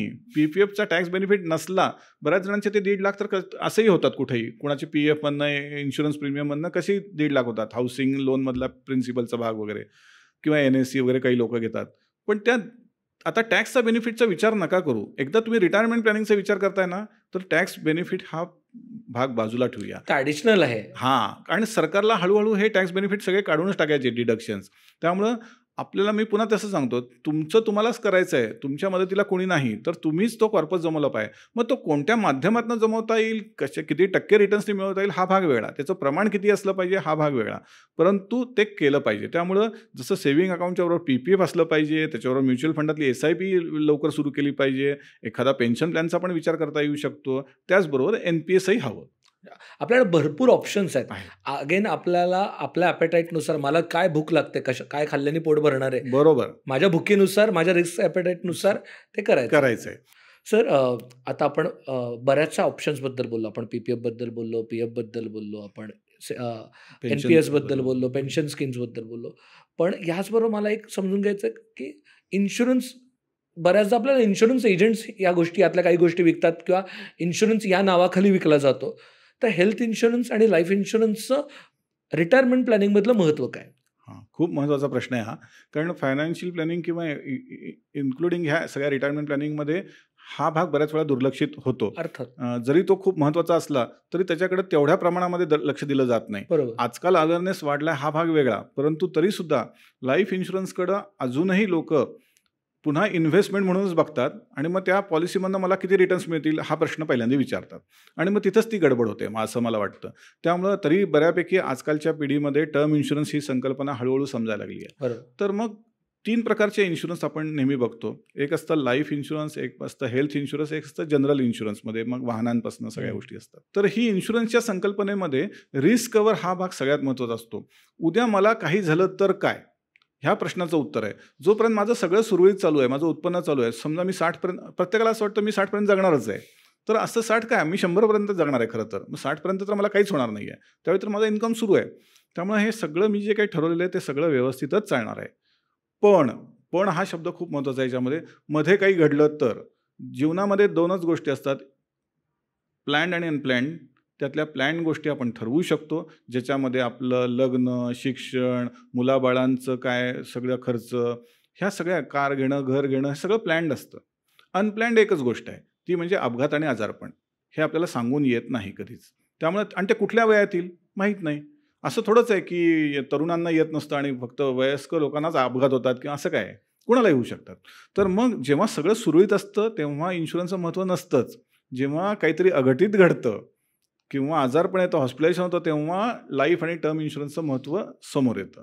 त्यामुळं जेव्हा अशी गोष्ट आपण काहीतरी फ्युचर प्लॅन केलेली आहे, ती सुरळीतपणे चालली, सुदैव आहे आपलं, चांगलंच आहे. पण काही दुर्दैवी कारणामुळं त्या व्यक्तीचाच मृत्यू झाला, कमावत्या व्यक्तीचा, किंवा त्याला असं मोठं आजारपण आलं की त्याचा खर्च त्या कुटुंबाला पेलवत नाही आहे, तर अशा वेळीच टर्म इन्शुरन्स किंवा हेल्थ इन्शुरन्सचं महत्त्व असतं. त्यावेळी ती अघटित घडलेल्या गोष्टीच्या खर्चाची भरपाई म्हणजे इन्शुरन्स आहे, किंवा वाहनाच्या बाबतीमध्ये अपघात घडल्यानंतर होणाऱ्या नुकसानाची भरपाई म्हणजे इन्शुरन्स आहे. ही आर्थिक भरपाई आहे, हे रिटर्न्स नाही आहेत. मला त्याच्यावरती काहीतरी प्रॉफिट मिळवायचं नाही आहे, हे पहिल्यांदा मनात ठसवलं पाहिजे. किंवा आता उदाहरणार्थ मी गाडीचं इन्शुरन्स का करतो? गाडीचं इन्शुरन्स का केलं तर RTO आणि सरकारने कंपल्सरी केलं आहे, त्याशिवाय गाडी रस्त्यावरतीच येत नाही. त्यामुळे आपल्याला ते घेतो. पण त्याच्याबद्दल खरंच सिरियसनेस आहे का? तर मग रिन्यू करतो का आपण ते तितक्याच गंभीरपणे? तर बऱ्याच जणांचं ते रिन्यू पण होत नाही, पण किमान पहिल्यांदा तरी घेतलं जातं. तसं दुर्दैवाने किंवा काय कारणाने म्हणू की अजून लाईफ इन्शुरन्स आणि हेल्थ इन्शुरन्स कंपल्सरी नाही केलेलं सरकारने. जेव्हा उद्या कंपल्सरी केली तेव्हा लोक हलतील. आणि हे लक्षात येत नाही की समजा जसं तुम्ही म्हणालात की काहीतरी अघटित घडलं, तर आत्ता आपण जे मगाशी सगळं प्लॅनिंगबद्दल बोललोय त्याच्यावरचा ताण येणार आहे, ते काढावं लागणार आहे, ते वापरावं लागणार आहे या गोष्टींसाठी. एक्झॅक्टली. जेव्हा असं काहीतरी घडतं, समजा एखाद्याचा मृत्यू झाला, तर उद्यापासून त्या घरातलं कुटुंब, त्या कमावत्या व्यक्तीचं इन्कमच थांबलं, तर त्या बाकीच्या घरातल्या वारसांनी काय करायचं? कुणाचं शिक्षण अर्धवट राहिलं असू शकतं, लग्न असू शकतं, किंवा दैनंदिन पण असेल, आणि समजा त्याची बायको ही हाऊसवाईफ असेल तर काय करणार ती? तर अशा वेळीच त्याचं महत्त्व आहे. म्हणजे मग त्या केसमध्ये जर तुमचं पुरेसं टर्म इन्शुरन्स असेल, मग पुरेसं ही कन्सेप्ट काय आहे? तर पुरेशा बाबतीमध्ये प्रत्येकाला असं वाटतं की म्हणजे मग कितीचं इन्शुरन्स असलं पाहिजे? तर साधारणपणे एक थंब रूल असा सांगितला जातो की तुमच्या ॲन्युअल इन्कमच्या 10 टाइम्स तरी पाहिजे, म्हणजे 10 पट तरी पाहिजे. मग एखाद्याचं इन्कमच ॲन्युअल इन्कम 10 लाख असेल तर त्याचं 1 कोटीचं तरी तो त्याच्याकडे सम ॲश्युअर्ड असली पाहिजे, म्हणजे तेवढं कव्हर असलं पाहिजे लाईफचं. जास्त घेतलं 15 पट 20 पट तर उत्तमच आहे. कारण का तर पुन्हा तोच आहे भाग की इन्फ्लेशन खाणार आहे तुम्हाला भविष्यात. आज वाटणारी 1 कोटीची रक्कम 10 वर्षांनंतर 20 वर्षांनंतर कमी वाटू शकते. तर हे लक्षात घेऊन केलं पाहिजे. आणि मिळणाऱ्या रकमेतनं पुढं आपल्या बायका मुलांचं काहीतरी कल्याण होईल, त्यांना काहीतरी स्वाभिमानाने जगता येईल, एवढे तरी पैसे पाहिजेत ना. मला असं बऱ्याच वेळा जाणवतं की माझ्याकडे 7-8 इन्शुरन्सच्या पॉलिसी त्या गळ्यात पडलेल्या असतात, आणि त्या सगळ्याची सम ॲश्युअर्ड टोटल केली तर ती 8 लाख असते. आणि त्याला विचारलं मी त्या व्यक्तीला की तुझा ॲन्युअल इन्कम किती? तो म्हणतो 12 लाख. म्हणजे मी त्याला एवढं म्हणतो की तुझ्या पूर्ण वर्षाच्या इन्कम इतकं सुद्धा तुझ्याकडे लाईफ इन्शुरन्स कव्हर नाही, हे तुला पुरेसं आहे का? उद्या तुला काही झालं तर किती मिळतील पैसे नॉमिनल? ते पुढं फार तर 1 वर्षभर जगू शकतील तुझं कुटुंबीय, पुढं काय? तर मग असा कॉर्पस त्यांना मिळाला पाहिजे की जो त्यात त्यांचं लाईफ रस्त्यावरती येणार नाही आणि ते व्यवस्थित जगू शकतील. आणि सर या बाबतीत पण एक जनरली हे असतं की मी माझ्या 20-25 काय 20 आणि 30 विचार करू का मी मेलो तर काय? बघू नंतर. अगदी बरोबर आहे हा विचार, की असं लोक जो विचार करतात तिथंच ह्या इन्शुरन्सला का महत्त्व आहे. तर इन्शुरन्स ही एकमेव अशी गोष्ट आहे की जिथं तुमच्या वयावरती प्रीमियम अवलंबून आहे. कारण का तर मी वयाच्या 25शीत जर टर्म इन्शुरन्स घेतला तर मला हप्ताही खूप कमी बसतो, आणि चान्सेस ऑफ मेडिकल टेस्ट ते करण्याचे चान्सेस खूप कमी असतात. कारण का तर मला जर समजा आधीचा आजारपण नसेल, तुलनेने तरुण वयात कमी असतं, तेच जर मी हळूहळू 30, 35, 40चा विचार केला तर वयानुसार प्रीमियमही वाढतो, आणि कदाचित काही आजारपणा मागं लागली, BP शुगर काही लागलं तर टेस्टही वाढतात. त्या केसमध्ये प्रीमियम एक्स्ट्रा सुद्धा द्यावा लागू शकतो. आणि लाईफ इन्शुरन्सच्या बाबतीत जर विचार केला, टर्म इन्शुरन्सच्या, मी जर 25शीत टर्म इन्शुरन्स पुरेसं केलं तर तोच हप्ता पुढची 25 वर्षे तुम्ही जो काही पिरियड निवडणार तोच राहणार आहे कायम, तो वाढणार नाही आहे. किमान हेल्थ इन्शुरन्सच्या बाबतीत तो वाढू तरी शकतो. त्यामुळे हा भाग खूप महत्त्वाचा आहे की कमी वयामध्ये इन्शुरन्स घेतलंच पाहिजे. त्याच्यामुळे वेगळ्या पद्धतीने सेव्हिंग होणार आहे आपल्याला. एक्झॅक्टली. हां, सेव्हिंग कशा पद्धतीने होऊ शकतं? मी जर असं म्हणालो, की 25शीत मी एखादा 1 कोटीचं इन्शुरन्स घेतलं आणि त्यासाठी मला जर हप्ता ₹12,000 वर्षाला येणार असेल, इतक्या अत्यल्प ह्याच्यामध्ये जर मी एक उदाहरण म्हणून हे सांगतोय, कंपन्यांनुसार हप्ता वेगळा असू शकतो. तर 25शीत मी 12,000 गेला आणि मी जर 30 अशी एंडॉमेंट किंवा रिटर्न मिळणारी पॉलिसी केली ज्याच्यामध्ये 5% बोनस आहे, तर त्यासाठी जर मला उद्या सांगितलं की 12,000च्या ऐवजी तुला 1,20,000 हप्ता भरावा लागेल, तर अरे काय करायचं एवढं घेऊन, एवढं शक्य आहे का मला भरणं? नाही आहे ना. मग बरोबर, मग तू काय कर, तुला कव्हर तर तेवढं हवं आहे, मग कव्हर घेण्यासाठी तू टर्म इन्शुरन्स घे, त्यात 12,000 हप्ता भर. पण तुझी भरण्याची किती बाबा कॅपॅसिटी होती? नाही मी 60,000 वर्षाला भरू शकतो, म्हणजे महिन्याला ₹5,000 झाले ना. मग ते उरलेले पैसे आहेत ना, त्याची समजा आपण असं समजू की 1,000च तिथे गेला आहे, बरोबर, महिन्यातला. मग उरलेले 5,000तला 1,000 गेला तर 4,000 शिल्लक आहेत. मग ते 4,000ची SIP सुरू कर, जिथून रिटर्न्स मिळतील तुला. म्हणजे तुला जे असं वाटतंय ना दुःख की टर्म इन्शुरन्स हे वाया जात नसतं, तर म्हणजे मला काही माझा मृत्यू होत नाही, तर हाच मला मोठा बोनस आहे, वेगळ्या बोनसची मला गरज नाही आहे, असा विचार जोपर्यंत तुम्ही करणार नाही तोपर्यंत तुम्ही टर्म इन्शुरन्स घेणार नाही. त्यामुळे मी उलट वयाच्या 60पर्यंत जगलोच पाहिजे आणि तोच मला मोठा बोनस आहे असं समजलं पाहिजे. तिकडं जे जातात पैसे असं वाटेल, ते तुम्ही जे 4,000 SIP कराल म्युच्युअल फंडामध्ये, इक्विटी फंडामध्ये, ते तुम्हाला त्याच्यापेक्षा कैक पटीने रिटर्न मिळवून देतील. ॲब्सोल्यूट. खूपच महत्त्वाचा मुद्दा म्हणजे इन्शुरन्सकडे आपण या अर्थाने बघणं गरजेचं आहे, की बाबा मला जिथेपर्यंत पोहोचायचं ती स्टेपनी येते खरं तर. एक्झॅक्टली, बरोबर. सर, आणि अजून मला एक महत्त्वाचा प्रश्न विचारायचा होता, की आपण रिटायरमेंट प्लॅनिंगमध्ये आता आपण कोविड बघितला, म्हणजे आत्ताच्या जनरेशनचं हे आहे की 2008चा क्रॅश बघितला, बरोबर. आम्ही कोविड बघितला, गेल्या वर्षभरात आता ट्रम्प तात्यांमुळं वेगवेगळी युद्ध पण बघतोय आम्ही. तर अजून काही महत्त्वाच्या गोष्टी आहेत का माझ्या रिटायरमेंट प्लॅनिंगमध्ये ज्या आपण घेतल्या पाहिजेत किंवा त्याचा विचार केला पाहिजे? नक्कीच आहेत. म्हणजे असं नाही आहे की रिटायरमेंट प्लॅनिंग करताना आपलं नेहमीच्या आयुष्यातली मौज मजा सगळं घालवून टाकायची असं नाहीच आहे ॲक्च्युली. तुम्ही तुमचे काही शॉर्ट टर्म गोल्स असू शकतात. आजकाल लोकांना असं वाटतं की थोडा स्ट्रेस वगैरे कमी करण्यासाठी फॅमिलीबरोबर ट्रिपही करायला पाहिजे, एखादी नवीन गाडी घेतली पाहिजे, गेट टुगेदर करायला पाहिजे, हेही तुम्ही केलं पाहिजे. मग त्यासाठी तुम्ही शॉर्ट टर्म गोलचे सुद्धा गोष्टी प्लॅन करू शकता. मग ते रिकरिंगसारख्या SIPच्या माध्यमातून करू शकता की हे माझं 3 वर्षांतर ही मला कार घ्यायची आहे, मला नवीन कार घेऊन मला त्याचं जे समाधान आहे ते पैशापेक्षा जास्त आहे, हौसेला मोल नाही म्हणतात तशा पद्धतीचं आहे. काय बायकोला दागिना करून घ्यायचा असेल तेही केलंच पाहिजे. म्हणजे असं नाही की सगळंच मी चिंता करत बसलो आणि काही जगायचंच राहून गेलं, असं पण होऊ नये. मग सगळं कधी 60नंतरच जगणार का? तर तसंही होऊ नये. त्यामुळं आपली जी काही शॉर्ट टर्म गोल्स असतात, मग मुलाबाळांचं शिक्षण असेल, लग्न असेल, घर घेणं असेल, गाडी घेणं असेल, एखाद्या ट्रिपला जाणं असेल, तर फक्त ह्याची गल्लत आपण रिटायरमेंट प्लॅनिंगशी करू नये. म्हणजे एखादी SIP अशीही असली पाहिजे की जी डायरेक्ट रिटायरमेंटपर्यंत पण आहे, तर ती लाँग टर्मचीच आहे, त्याला हात लावायचा नाही. पण मग काही शॉर्ट टर्मच्या पण माझ्या SIP आहेत, ज्या 5 वर्षांतर मला काढून मला गाडी चेंज करायची, बदलायची. त्यासाठी किती लागतील बाबा? 5 लाख लागतील, 7 लाख लागतील. मग त्यासाठी कॅल्क्युलेशन आजकाल कॅल्क्युलेटरमध्ये सहज कळतात की मला 5 वर्षांतर इतक्या लाखाची गाडी घ्यायची, 10 लाखाची, तर मला आत्तापासून किती SIP करायला पाहिजे? तेवढी. मुलगा आज 5 वर्षाचा आहे, अजून 10 वर्षांतर इतक्या वर्षाचा होणार आहे, 15, त्याला 11वी नंतर 12वी नंतर पैसे लागू शकतात. त्या पद्धतीची सगळ्यात लाँग टर्मची SIP ही रिटायरमेंटची पण असू शकते. असं नाही SIP ही 5च वर्षाची, 3च वर्षाची, 8च वर्षाची, 10 वर्ष असं काहीच नसतं. आजकाल लाईफ लाँग SIP पण करता येते. त्यामुळं आपल्या गरजेनुसार, आपल्या टार्गेटनुसार आपण ह्या गोष्टी केल्याच पाहिजेत. आणि नाहीतर मी मगाशी सुरुवातीला सांगितल्याप्रमाणे आपण जे ठरवलेलं आहे की आपल्याला कुठं पोचायचं आहे, त्या स्टेशनपर्यंत पोचायचं असेल तर आपण त्या गाडीत राहिलं पाहिजे, आपण गाडीतनं बाहेर होता का. तर रिटायरमेंट प्लॅनिंगमध्ये एक महत्त्वाचा भाग जो पूर्वी होताच, तो फायनान्शियल प्लॅनिंगला जोडलेला असल्यामुळं बऱ्याच वेळा तो इकडं विचारात घेतला जात नाही. परंतु कोविडनी बरंच काही लोकांना जे काही शिकवलं, त्याच्यामध्ये इमर्जन्सी फंडाचं पण महत्त्व लोकांना त्यांनी शिकवलं. कारण का, तर अनपेक्षितपणे लोकांना हा आजार जडायला लागला आणि हॉस्पिटलायझेशन व्हायला लागलं आणि अवाच्या सवा खर्च व्हायला लागला. काही जणांचे हेल्थ इन्शुरन्स पुरेसे नव्हते, हे त्यांना त्यावेळी कळायला लागलं. 2-3 लाखाचे, 2-3 लाखाचे एक्झॅक्टली, आणि खर्च मात्र काही लाखांमध्ये पुढं व्हायचा. मग त्यावेळी आपण जे काहीतरी रिटायरमेंटसाठी म्हणून प्रोव्हिजन करून ठेवतोय पुढच्या दृष्टीने, त्याला धक्का बसायला सुरुवात झाली. ते पैसे इकडं वळायला सुरुवात झाली आणि मग आपण एक प्रकारे आत्ता तरी जगलंच पाहिजे, आपल्याला तर जगायचं आहे, त्यासाठी पैसे तर खर्च केले पाहिजेत. पण ते करत असताना आपण भविष्यातल्या एखाद्या गोष्टीला धक्का पण देतोय, हे पण व्हायला लागलं. तर मग ह्या केसमध्ये लगेच आत्ता हॉस्पिटलमध्ये गेलं की एवढे पैसे ठेवा असं जर कोणी म्हटलं तर काय करायचं? नाही माझे सगळेच पैसे अडकलेले आहेत, तर नाही चालणार. तर इमर्जन्सी फंडाचं महत्त्व हे कायमस्वरूपीच असतं. कोविडनी ते जास्त प्रकर्षाने तुम्हाला जाणवू दिलं. मग आता इमर्जन्सी फंड किती हवा हा प्रश्नाचं म्हणजे प्रत्येक गोष्ट झाली की किती हा शब्द आकड्यामध्ये आर्थिक विषयात येतोच. तर मी नेहमी सांगतो की समजा तुमची नोकरी गेली, म्हणजे फक्त कोविडच का, नोकरी अचानक गेली तर काय करणार?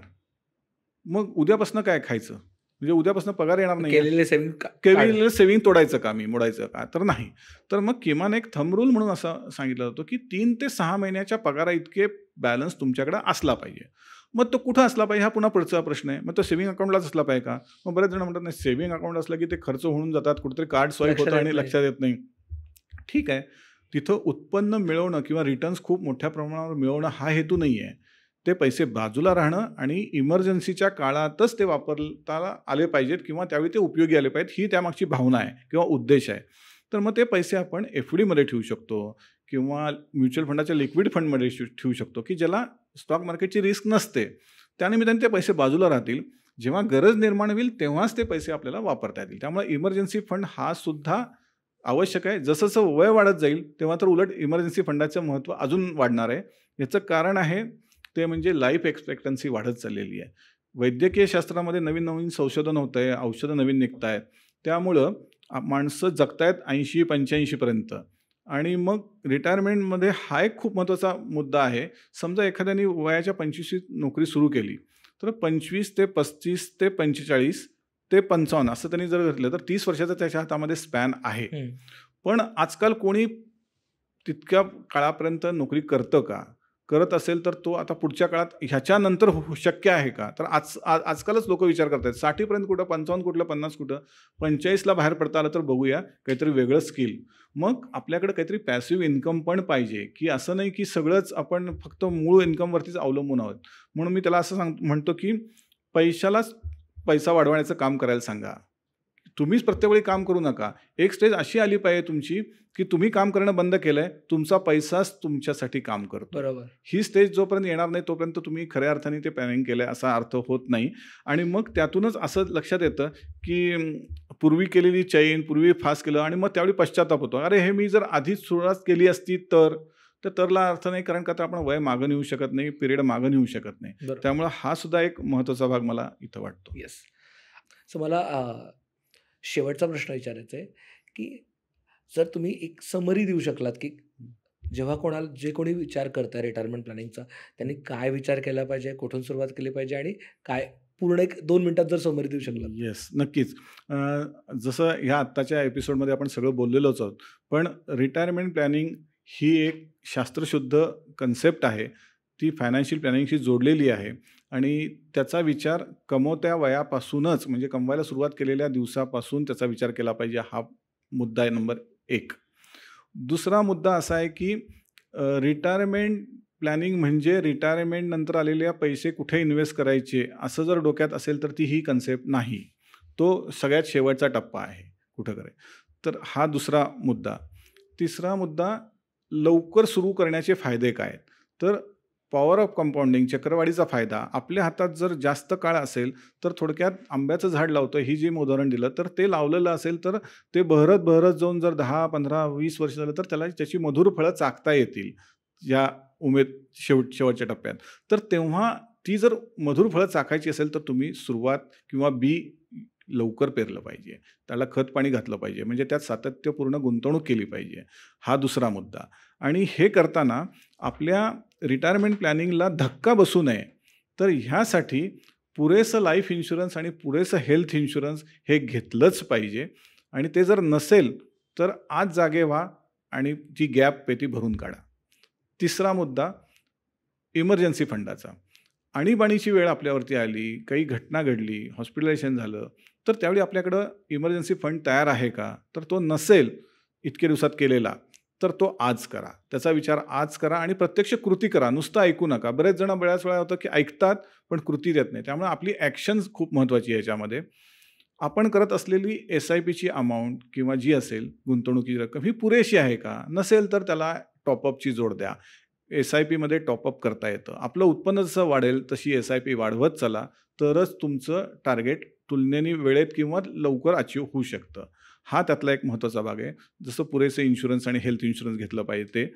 आणि याच्यामध्ये तुम्ही तुमच्या हातातला गोल्डन पिरियड घालवू नका. आणि निवृत्तीचा काळ जर सुखाचा जायचा असेल तर आपल्याला वय मागं नेता येत नाही. तर आहे त्या काळाचा पुरेपूर फायदा घ्या. त्या काळात नुसती बचत नका करू. बचतीचं रूपांतर योग्य पद्धतीच्या गुंतवणुकीत करा, जेणेकरून तुमचा भविष्यामध्ये पैसाच तुमच्या पैशाचं काम करत राहील. तुम्हाला स्वतःला काम करायची गरज साठीनंतर लागणार नाही. एवढा तरी आपण मनाशी ठामपणे विचार केला पाहिजे आणि त्या पद्धतीने ह्याच्याकडे बघितलं पाहिजे. खूप खूप धन्यवाद सर. कारण का लिटरली एक फूड फॉर थॉट म्हणतो आपण. जे कोणी झोपले असतील त्यांना तुम्ही जागं केलंय आणि अर्थात ज्यांनी झोपेचं सोंग घेतलं त्यांना नाही जागं करू शकत. पण जे माझ्यासारखे अडखळत असतील, अधेमध्ये अडकतायत, कळत नाहीये, की नक्की काय पद्धतीने विचार करायचा, काय असला पाहिजे तो विचार, तो कोणत्या दिशेने विचार करायचा, ह्याचं गॅरंटीड जे कोणी गोंधळले असतील त्यांना नक्कीच एक दिशा मिळाली आहे. नक्कीच एक सुंदर मार्गदर्शन मिळालं की काय पद्धतीने त्याने विचार केला पाहिजे. सर तुमचं खूप खूप आभार आणि अर्थात आपण जे सरांनी सांगितले ते सगळे फॉर्म्युला आपण लिंकमध्ये देऊ आणि मी सरांना एक रिक्वेस्ट करेन की जर आपल्याला काही एक्सेल शीट मिळू शकली तर ते Yes. एक्सेल शीटही आपण शेअर करण्याचा प्रयत्न करू लिंकमध्ये. धन्यवाद. आणि अजून कोणते विषय तुम्हाला आवडतील रिटायरमेंट प्लॅनिंगबद्दलचे की ज्याच्यावरती आपण थोडंसं डिटेलमध्ये डिस्कस करायला हवे, त्याच्यावरती सेपरेट एपिसोड केलं पाहिजे. मला आता लक्षात आलं सरांशी बोलताना की पी-एफवरती आपण एक सेपरेट एपिसोड केला पाहिजे. अजून कोणते एपिसोड तुम्हाला करावेसे वाटतात नक्की कळवा आणि अर्थात बघत राहा. तुम्हाला जे काही वाटतंय ते कॉमेंटमध्ये सांगत राहा आणि तुमचा मॅजिकल फिगर काय नक्की कॉमेंटमध्ये सांगा. धन्यवाद. लोभ असावा.